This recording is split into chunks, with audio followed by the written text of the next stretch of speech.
A la escritura y les invito a que abran su Biblia en el libro de Malaquías. Recuerden que estamos avanzando en el estudio de este libro, el último del Antiguo Testamento, el que da lugar a ese periodo de 400 años en donde Dios no mandó profeta, Dios guardó silencio, Dios no habló al pueblo. Aunque ya estaba en formación el canon del Antiguo Testamento, como tal no había una palabra escrita como lo que tenemos hoy en la Escritura.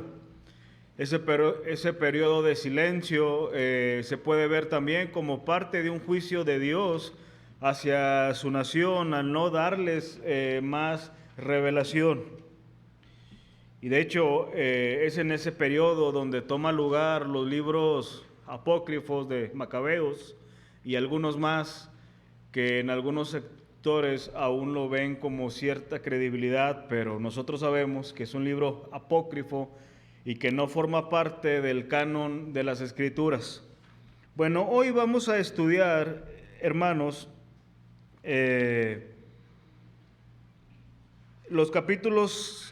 el capítulo 3, del versículo 6 al 12, bajo el siguiente título: ¿Robará el hombre a Dios?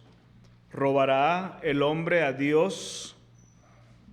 Ahora, para entender este pasaje, hermanos, nos es necesario primero entender algunos aspectos, porque este suele ser un pasaje que se presta a darle un mal uso.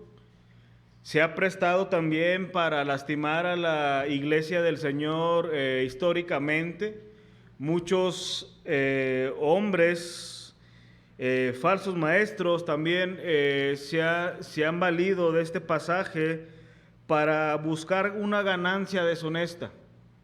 Y lo voy a explicar de la siguiente manera. Lo que tenemos que entender para poder darle un significado correcto a la luz de la palabra, de toda la palabra, es entender que Israel, hermanos, era una teocracia. ¿Qué quiero decir con esto?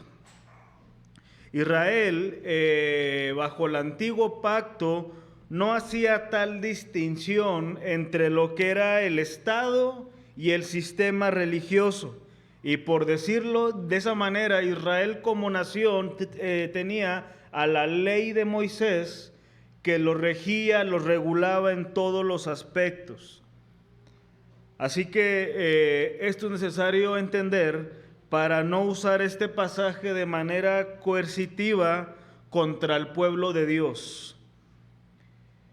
Y aunque la Escritura, hermanos, forma una unidad perfecta, sin embargo, nos es necesario nuevamente entender que dentro de esa unidad Dios se ha revelado por medio de pactos, los cuales tuvieron su cumplimiento en la persona de Cristo.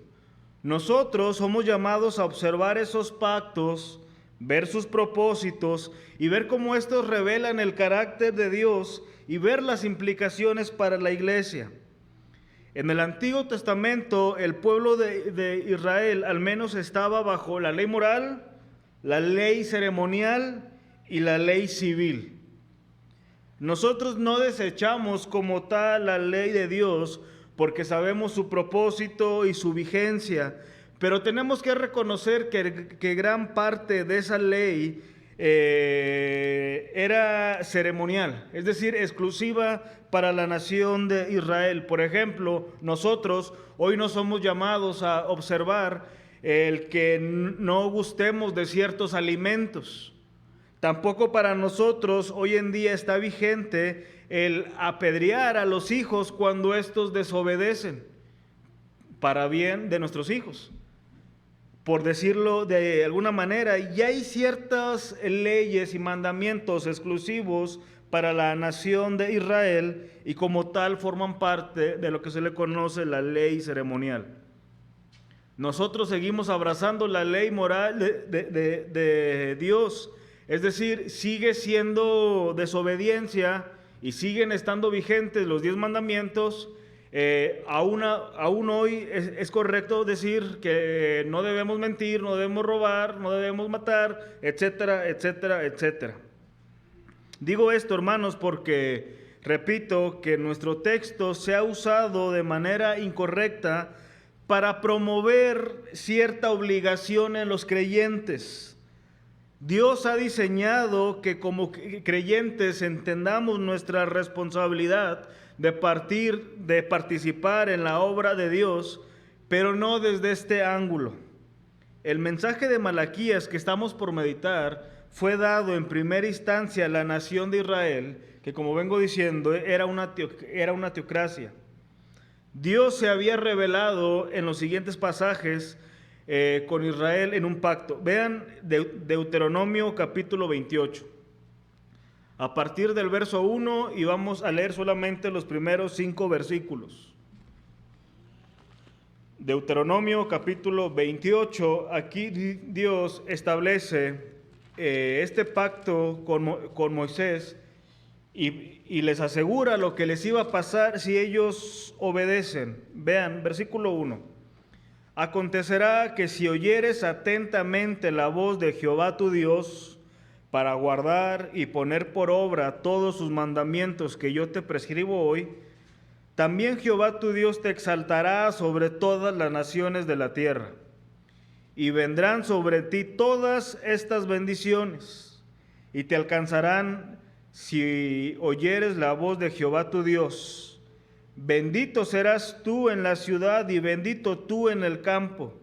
Bendito el fruto de tu vientre, el fruto de tu tierra, el fruto de tus bestias, la cría de tus vacas y los rebaños de tus ovejas. Benditas serán tu canasta y tu arteza de amasar. Bendito serás tú en tu entrar y bendito en tu salir. Dentro del pacto que Dios hizo con Moisés, que se le conoce como el pacto mosaico, Dios les dice aquí a la nación de Israel que si ellos obedecen tal pacto y se mantienen vigentes esas leyes, Dios se compromete a bendecirlos de esta manera. Así que ellos sabían de antemano la bendición por obedecer, y como acabamos de leer, eran bendiciones materiales. Y precisamente una de esas leyes que estaban dentro de este pacto era la del diezmo. Y ellos sabían, y como lo vamos a ver más adelante, cuál era la desobediencia por no dar sus diezmos. Así que estos diezmos de los cuales va a hablar nuestro pasaje eran recaudados por los sacerdotes y por los levitas. Eran usados para la manutención del mismo templo, de los levitas y de los sacerdotes. Vamos a recordar que los levitas no tenían heredad. Ellos no tenían como tal un oficio aparte de esto. Entonces Dios había hecho un pacto para sostenerlos. Pero no solamente era para ellos, sino que también era para que la nación pudiera cumplir con sus festividades. Y también era el diezmo para atender a las viudas, a los huérfanos y a cada una de las personas extranjeras que habitaban en la nación. De hecho, vean el versículo 5 del capítulo del capítulo 3, que cerramos la semana pasada, donde viene Dios y les dice que iba a manifestar su juicio contra todos estos. Habla de los hechiceros, los adúlteros, contra los que juran mentira y los que defraudan en su salario al jornalero, a la viuda y al huérfano, y a los que hacen injusticia al extranjero, no teniendo temor de mí, dice Jehová de los ejércitos. Así que Israel como teocracia, y al no tener una diferencia entre el Estado y la vida religiosa, estos hombres sacerdotes y levitas administraban tales diezmos para poder funcionar como nación, para las festividades, para atender a estas personas y para la manutención del templo y los que allí servían. Era un tributo, lo que vendría siendo en nuestro contexto lo que nosotros hacemos al pagar nuestros impuestos dentro de una nación para que nuestra nación, nuestra ciudad pueda tener los recursos necesarios para las cosas que aquí se ameritan. Así que teniendo esto en cuenta, yo quisiera que veamos lo siguiente. En primer lugar, vamos a ver, hermanos, la desobediencia de Israel. Recordemos que el pueblo acaba de exclamar: ¿dónde está el Dios de justicia?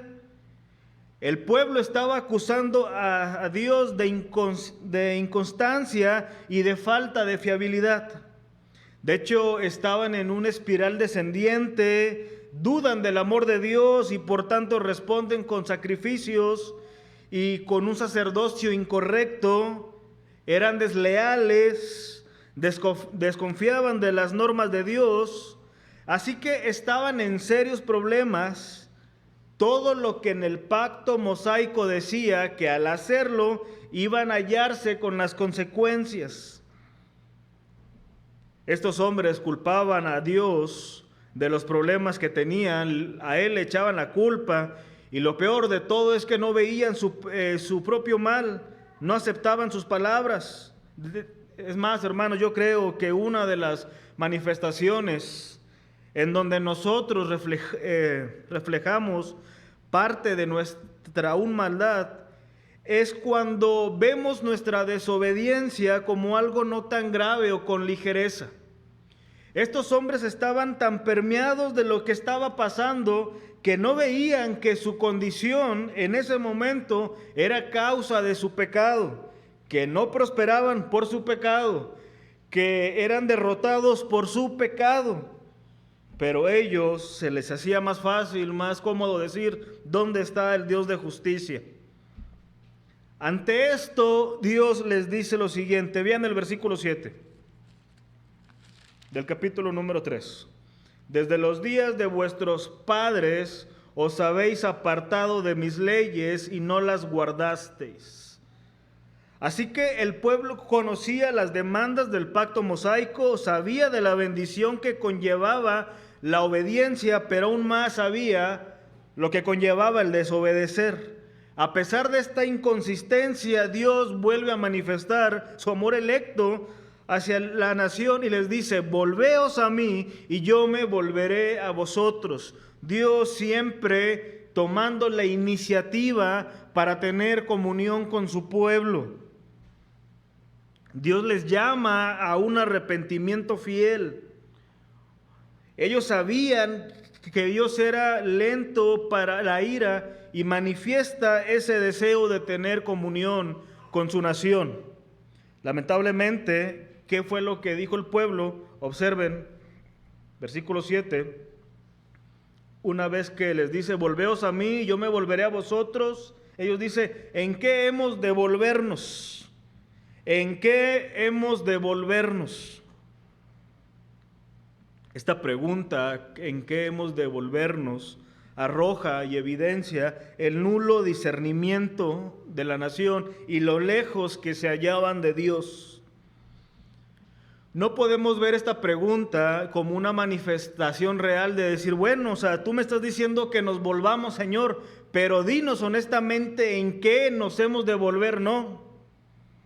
Ante todo el mensaje del profeta que hemos estado viendo y ante cómo ellos han estado respondiendo, esta pregunta de en qué hemos de volvernos sin duda arroja nuevamente sarcasmo, ironía, falta de vergüenza, falta de discernimiento, porque es como si ellos dijeran tan sarcásticamente: no sabemos qué hemos hecho mal, no sabemos en qué hemos fallado, no sabemos en qué nos hemos de volver, y aparte, Dios, no sabemos por qué estás tan lejos de nosotros.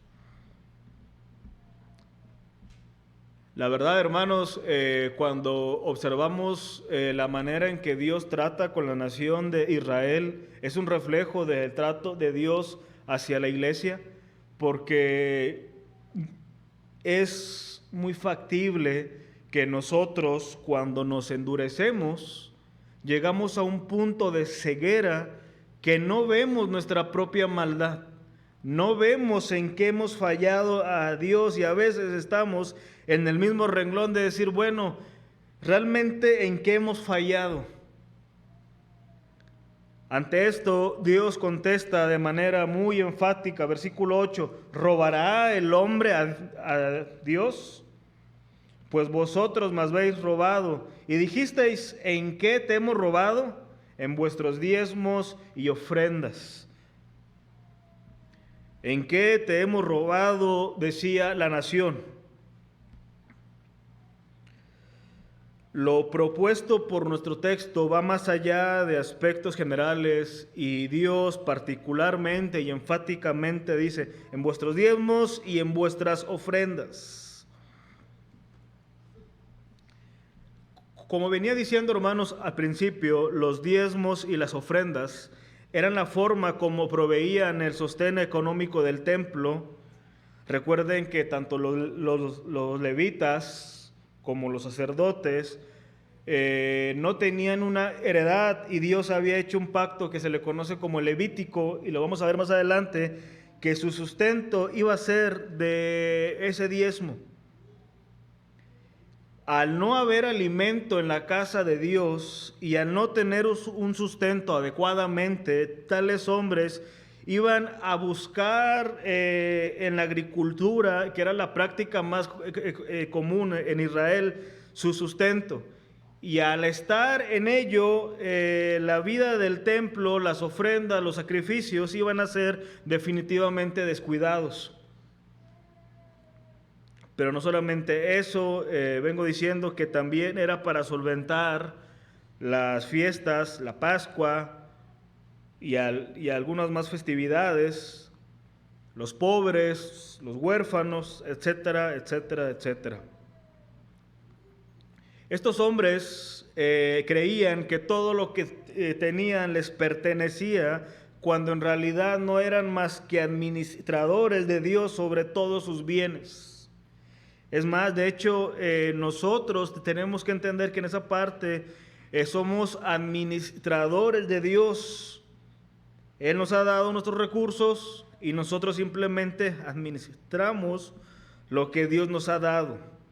Pero no era la primera vez que la nación pasaba por esto. De hecho, unos años antes, el profeta Ageo dice lo siguiente. Recuerden que tanto Agías como Nehemías como este profeta fueron contemporáneos. Vean el capítulo 1, versículo 2 al 6. Así ha hablado Jehová de los ejércitos, diciendo, este pueblo dice, no ha llegado aún el tiempo de que la casa de Jehová sea reedificada. Entonces vino palabra de Jehová por medio del profeta Ageo, diciendo, ¿es para vosotros tiempo, para vosotros de habitar en vuestras casas artesonadas, y esta casa está desierta? Pues así ha dicho Jehová de los ejércitos, meditad bien sobre vuestros caminos, sembráis mucho y recogéis poco, coméis y no os saciáis, bebéis y no quedáis satisfechos, os vestís y no calentáis, y el que trabaja a jornal recibe su jornal en saco roto. La exhortación de este profeta para la nación era que la nación se había olvidado que tenían una demanda de volver a reedificar el templo. Dicen, ustedes están muy cómodos levantando sus propias casas, toda su casa está muy bonita, pero mi casa está siendo asolada. Dios les demanda porque habían pecado de individualistas, olvidándose de su responsabilidad con el templo. Así que la consecuencia de la desobediencia de estos hombres no era tanto en sí el que no estaban dando su dinero, sino que el énfasis recae en que estaban desobedeciendo el pacto que Dios había hecho con ellos. El mismo profeta Ageo dice, mía es la plata y mío es el oro. O sea, Dios no necesitaba el dinero en sí mismo para sustentar a los sacerdotes, para sustentar a los huérfanos y para levantar su templo.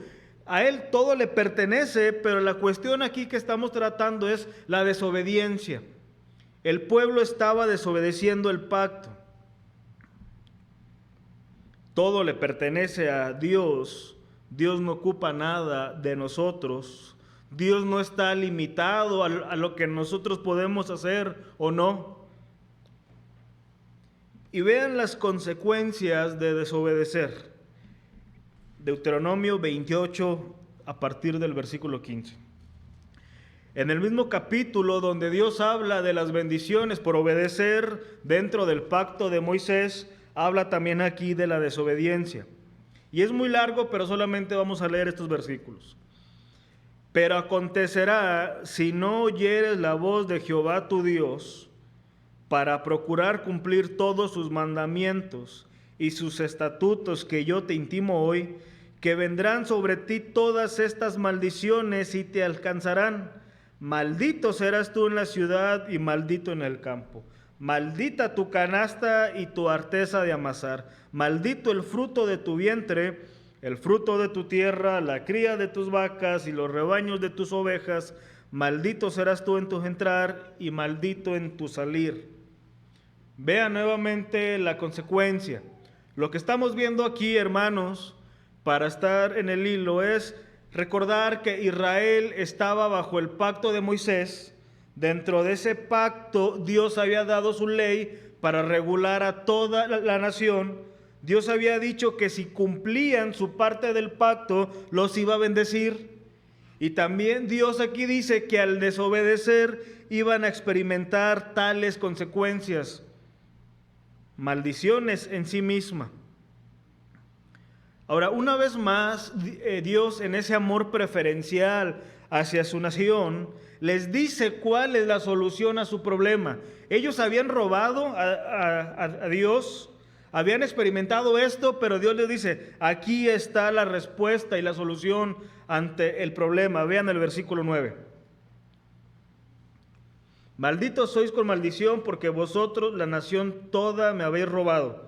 Y luego les dice, traer todos los diezmos al alfolí, y ya haya alimento en mi casa, y probadme ahora en esto, dice Jehová de los ejércitos. Si no, os abriré sobre vosotros bendición hasta que sobreabunde.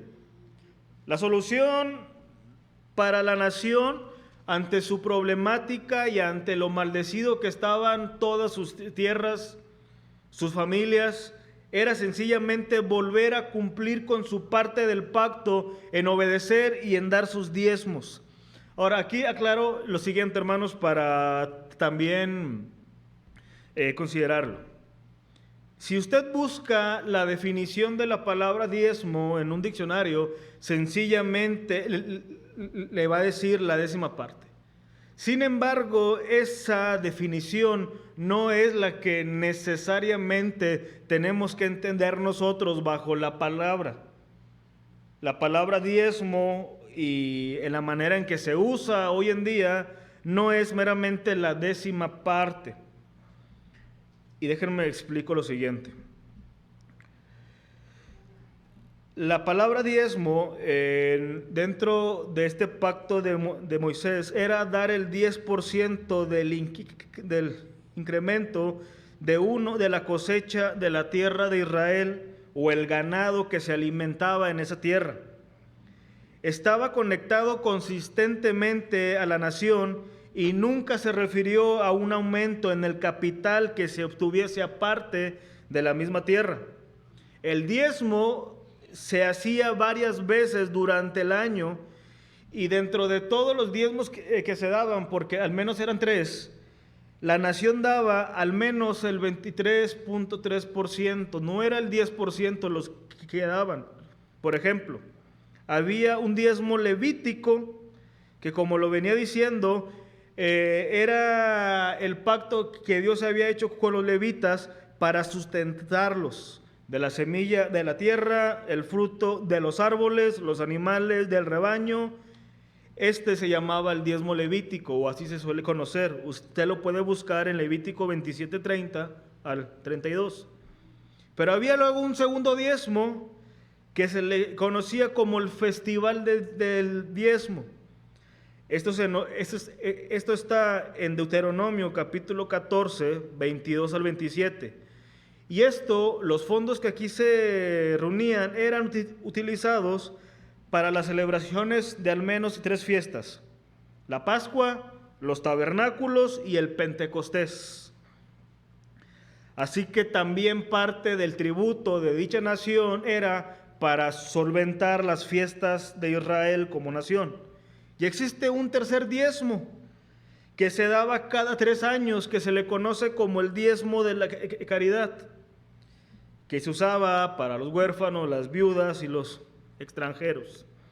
Así que estos hombres eran llamados a obedecer en sus diezmos y llevarlos aquí al alfolí. Ahora, el alfolí, hermanos, no es las canastas que a veces se usan en algunas iglesias. Aquí era un cuarto dentro del templo donde se almacenaba el grano, los animales y todo lo que se estaba recaudando para el uso de lo que venimos aquí hablando. Así que si ellos estaban dispuestos a volverse al pacto, a obedecer, Dios les promete bendición que sobreabunde. Sus cosechas iban a ser prósperas. Todo ello como nación iba a ir en aumento, en aumento, en aumento. La reputación de la nación ante las naciones iba a ser grande. Además, Dios promete encargarse del devorador. Vean nuevamente el versículo 11: reprenderé también por vosotros al devorador y no os destruirá el fruto de la tierra, ni vuestra vid en el campo será estéril, dice Jehová de los ejércitos. Este devorador evidentemente era una especie de plaga y es muy posible que se refiera a las langostas. Así que aquí tenemos el siguiente marco, hermanos, para que lo tengamos en mente cuando vamos a este pasaje. El profeta da este mensaje a Israel, una nación que era una teocracia, que estaban bajo el pacto de Moisés. Dentro de ese pacto, la ley era la que regía la vida de la nación. Si la nación obedecía tal pacto, Dios había prometido bendecirlos materialmente, todo lo que conllevaba sus posesiones. Si desobedecían, iban a experimentar las maldiciones de no estar cumpliendo su parte del pacto. Así que esto es lo que el profeta le estaba diciendo a la nación. Ahora, teniéndose en cuenta, hermanos, en segundo lugar, veamos qué aplicación tiene esto para nosotros y cómo nosotros lo tenemos que ver, porque, como lo diré en un momento, creo que la manera de ofrecer un cierto chantaje o atentar a las emociones o mentir a las personas no es la mejor manera para incentivarlos en su responsabilidad de participar dentro de la obra de Dios. Así que yo les pregunto, ¿qué significa para nosotros el hecho de que Dios nos diga, ¿robará el hombre a Dios? Bueno, el famoso predicador Charles Simeón, que no es Spurgeon, es otro, se cuenta que en una ocasión empezó su sermón leyendo este pasaje con la pregunta, ¿robará el hombre a Dios? Y él decía, pues todos vosotros le estáis robando, o sea, tú y tú y tú. Sí, dice, tú le robas en tu tiempo, en tu confianza, en tu amor, en tu servicio, en tu obediencia. Ahora, cuando yo leía esto, yo decía, bueno, es una buena aplicación que pudiéramos tener. Sin embargo, lo que nos confiere a nosotros bajo este pasaje es entender primeramente que Dios se toma muy en serio la desobediencia de su pueblo. Recordemos estas palabras, yo Jehová no cambio. Así empieza nuestro pasaje en el versículo 6, vean. Porque yo, Jehová, no cambio, por esto, hijos de Jacob, no habéis sido consumidos. Antes de darles este mensaje, Dios se revela a sí mismo como el inmutable, dejándonos ver a nosotros que su santidad es la misma y que bajo esa santidad de Dios, cualquier desobediencia de nosotros hacia Él es violar su ley. Nosotros cada vez que desobedecemos, cada vez que mentimos, cada vez que pecamos, estamos violentando la ley de Dios. Pero en segundo lugar, hermanos, a nosotros nos es necesario recordar que si bien nosotros ya no estamos en ese pacto mosaico o que fue dado a Moisés, ahora somos partícipes de un mejor pacto que al que pertenecieron los judíos. El nuevo pacto del cual formamos parte no consiste en dar algo para que Dios actúe o mantenga firme su promesa, como en el caso con Israel. Nuestro pacto está basado en Cristo, en su obediencia, y puesto que Él ya cumplió, ahora tenemos asegurado un mayor beneficio que lo que se le fue dicho a la nación judía. La recompensa por estar en ese pacto es mucho mejor que nuestros graneros abunden. Es mucho mejor que nuestras posesiones aumenten. En Cristo tenemos una herencia incorruptible, incontaminada e inmarcesible. Además, que el beneficio de estar en ese pacto es que Cristo cada día nos está moldeando a su imagen. Nos conviene estar en este pacto porque Dios trabaja en nosotros y moldea porque Él quiere revelar su imagen por medio de sus hijos. Así que, hermanos, cada día el Señor está trabajando en nosotros, moldeándonos, limpiándonos. Ese es el beneficio mayor de estar en este pacto. Ahora, yo sé, hermanos, que todos aquí hemos sido beneficiados de alguna manera, más allá de estas palabras que estoy diciendo.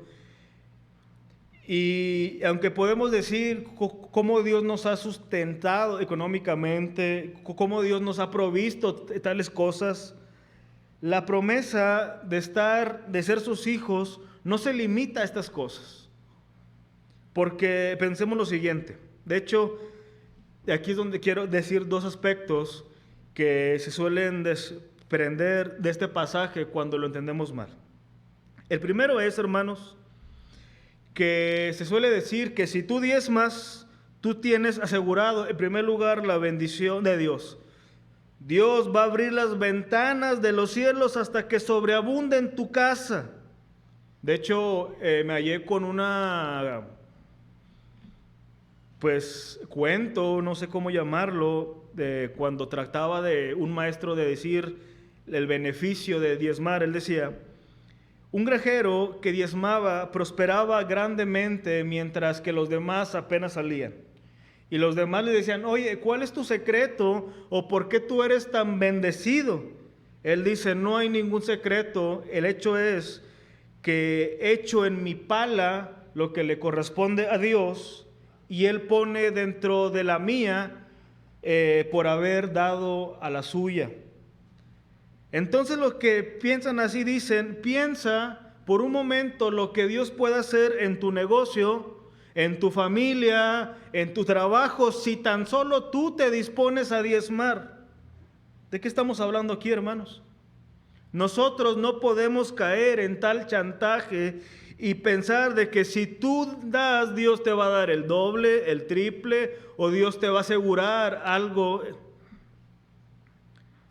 Pero no se limitan a esto, porque en segundo lugar también dicen: si tú diezmas, Dios te asegura protección, porque dice en nuestro pasaje que Dios va a reprender al devorador. Y decía: piensa en tu familia, piensa en tus hijos. Si tú quieres realmente que Dios te resguarde, que Dios te proteja, diezma. Ahora, yo pensaba esto: cuando nosotros vamos leyendo el Nuevo Testamento y la vida de la iglesia, Y sabemos lo que pasó el apóstol Pablo, lo que pasaron los demás pastores, los demás creyentes, los mártires del primer siglo, todas sus carencias, todos sus dolores, todas sus pruebas. Bajo esta realidad nos tenemos que preguntar, ¿acaso estos hombres no estaban diezmando? ¿O les pasó eso porque no diezmaban? ¿O qué pasa con los ricos de este mundo? ¿Significa que Dios les está prosperando y Dios en los tales se complace? Porque si queremos tomar como tal esa promesa para la nación, lo tendríamos que tomar de manera completa y decir que si hacemos esto, Dios está comprometido a bendecirnos de la siguiente manera. Todo lo que tenga que ver con prosperidad material. Yo les digo lo siguiente, hermanos. Nosotros como iglesia ya no estamos bajo el sistema tributario de una nación que estaba bajo una teocracia y que se regía bajo un pacto. Nosotros no somos una teocracia y no tenemos por norma ese pacto en el que Dios promete darnos si nosotros primero participamos. Ya en Cristo Dios lo ha dado todo. Y de aquí tenemos que entender lo siguiente. Si nosotros no tenemos claro esto, hermanos, vamos a motivar y a propiciar una falsa motivación en las personas para participar en la obra de Dios. Porque el que participa u ofrenda o diezma bajo esta realidad, él no está siendo motivado por el Señor, sino que él está siendo llevado por decir, yo doy para recibir, yo doy para recibir el doble, porque la Biblia dice que Dios abrirá su bendición sobre mi vida, pero realmente no está siendo motivado por el Señor, ni para que su obra se expanda en todo el mundo. Sin embargo, hermanos, es más, de hecho, esto es lo que dice y es lo que enseña la teología de la prosperidad.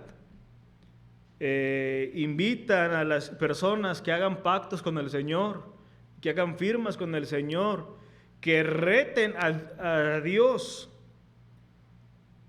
Pero nosotros, creyentes de un nuevo pacto, déjame decirte, hermanos, que tenemos un compromiso mucho mayor que los judíos.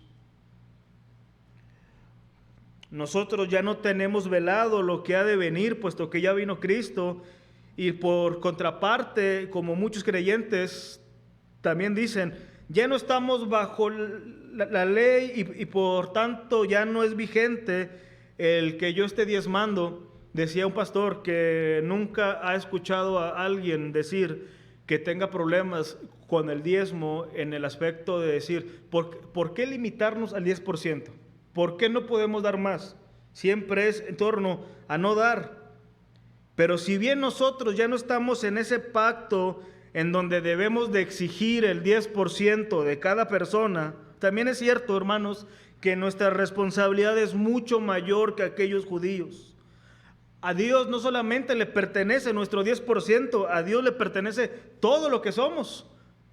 Y no solamente nuestro dinero, si hablamos de tiempo, de talentos, de todo lo que somos le pertenece a Dios. Y en este pacto Dios no se ha valido de una manera tributaria para solventar las mismas necesidades. Ahora Dios sí se ha valido del principio de la generosidad de los creyentes. Dios habla de la generosidad de los creyentes para solventar las mismas necesidades que sigue conllevando toda su obra. Manutención del templo, sostenimiento de los que aquí se trabajan y atender a los más necesitados de la iglesia o fuera de la iglesia. Esto dice Pablo en 2 Corintios capítulo 9 versículo 7, cada uno dé como propuso en su corazón, no con tristeza, ni por necesidad, porque Dios ama al dador alegre. Y pudiéramos mencionar muchos textos donde confirma esto en el Nuevo Testamento, pero la generosidad del creyente es mucho mayor que estar sometidos a un pacto de manera obligatoria.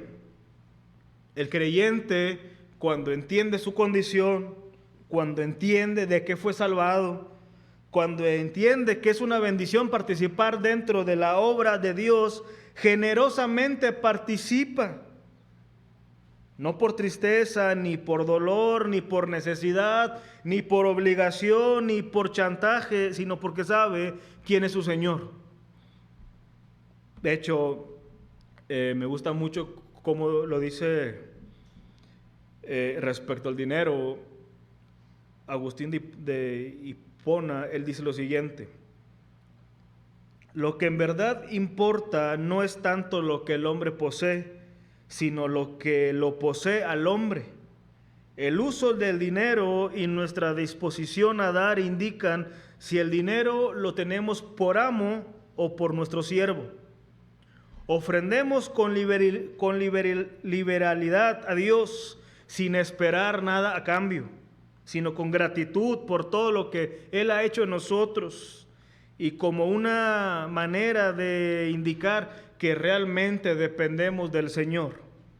Así que concluyo, hermanos, diciendo lo siguiente: cuando nosotros pasamos por este pasaje, tenemos que entender que el ofrendar a Dios no lo debemos de ver como una manera en que si yo doy, Dios me va a dar el doble, sino como una manera en que participamos dentro de su reino. Ya no estamos en ese sistema, pero en el que estamos ahora es mucho mejor, es mucho más amplio y con mayores beneficios. La promesa para los judíos era simplemente en aspectos de este mundo. La promesa de Dios para nosotros son eternas, son celestiales, son espirituales. Y eso, hermanos, es mucho mejor que cualquier cosa que se limite a este mundo. Así que la próxima vez que tú seas movido a participar y a ofrendar para la iglesia, que tu corazón rebose de gratitud por lo que es el Señor. Y no lo veas como lo voy a hacer porque la siguiente quincena me van a dar el doble. O porque como cuando éramos niños, de que nos decían de que si tú dabas $1, Dios te va a dar 2. Y a pesar de que todos nosotros hemos experimentado la bendición de Dios al proveernos y al sustentarnos, nunca debiera ser bajo el pensamiento que ese es el único fin de Dios para nosotros. Vamos a orar, hermanos, y que Dios nos ayude a tener un corazón alegre y dadivoso. Padre, te damos gracias, Señor, porque nos permites meditar en una porción de tu palabra. Gracias porque nos permites participar en tu iglesia. Gracias porque de todo lo que tú nos das, Señor, podemos sustentar tu templo, tus obreros, ayudar, Señor, a los que así lo meritan. Y permítenos que siempre tengamos un corazón generoso para tu casa. Gracias, Señor, por lo que tú haces y seguirás haciendo en todos nosotros. En el nombre de Jesús. Amén.